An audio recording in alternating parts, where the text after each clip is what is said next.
Hey guys, Anthony from David Adams here. I'm sure a lot of you have noticed that the Pokemon TCG hobby has been going crazy for like the last year and a half or so.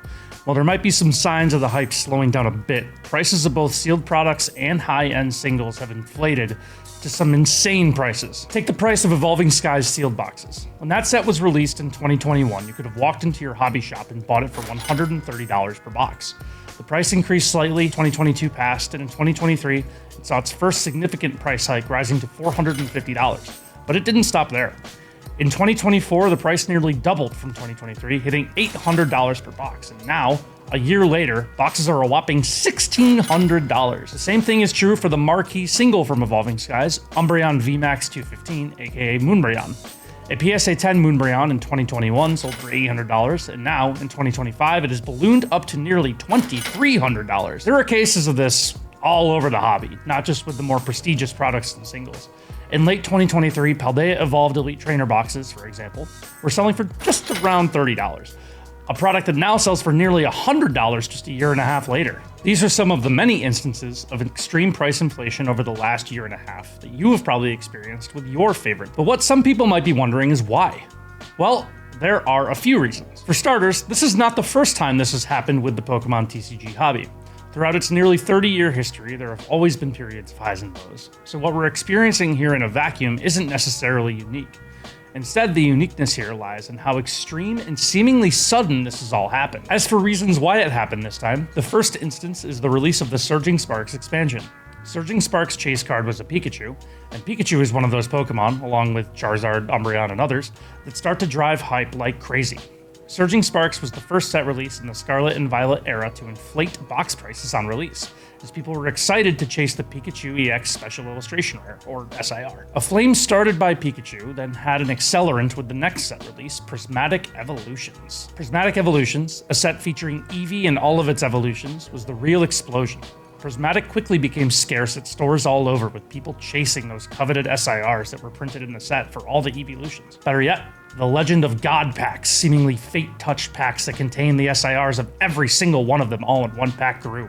People buying up all the Prismatic they could find in droves in the name of finding one or maybe even all of these chase cards. It's always been about the chase with Pokemon, but Prismatic Evolutions amplified that chase to an insane degree. Another match was thrown on the fire though, but not in the way of a physical release, but rather a digital one. Just a couple weeks before the release of Surging Sparks, the Pokemon Pocket mobile app hit people's phones to popular demand. Pokemon Pocket brought the dopamine hit of opening packs, even digital ones, to many new people, while also reintroducing that feeling to people who had left the hobby. Many people were not satisfied with just opening digital packs, opting for the dopamine hit that comes with opening physical ones as well.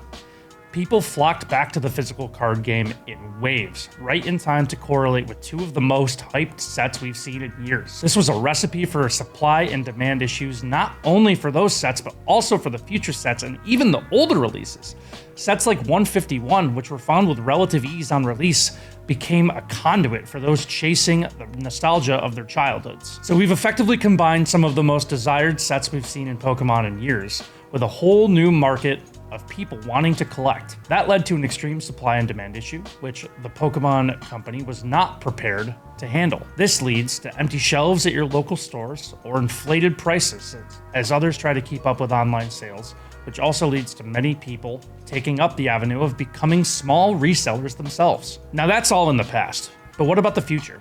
Is $200 the standard price for a booster box now? Will store shelves remain empty for years to come? That is an interesting thought experiment, and my intuition is that we will see prices gradually decrease, even slightly, within the next year or two. As I mentioned, this bubble is nothing new, and the previous bubbles have all popped and returned to normalcy. I'm not sure we'll ever return to things being entirely normal, as we saw in 2023 and before, but a slight downward trend is likely on the horizon. Recent sets haven't quite matched the hype of Prismatic Evolutions. Coming next is a pair of sets that serve as one release in Black Bolt and White Flare, which are themed around Generation 5 Pokemon. This set will have illustration rares or SIRs for every single Gen 5 Pokemon between these two sets. This makes for a lot of chase cards for people, which in my opinion will keep the price of the average single card lower, as different people will all be hunting all these different ones.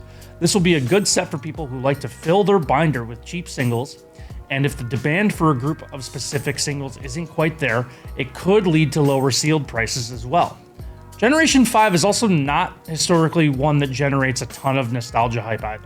Although, at the end of the day, Pokemon is the highest grossing IP the world has ever seen, and as more and more people that grew up with it become adults with disposable income and even have kids themselves, that they then in turn show their beloved hobby too. The demand for Pokemon only increases. The love and passion for it does not look to be going away anytime soon.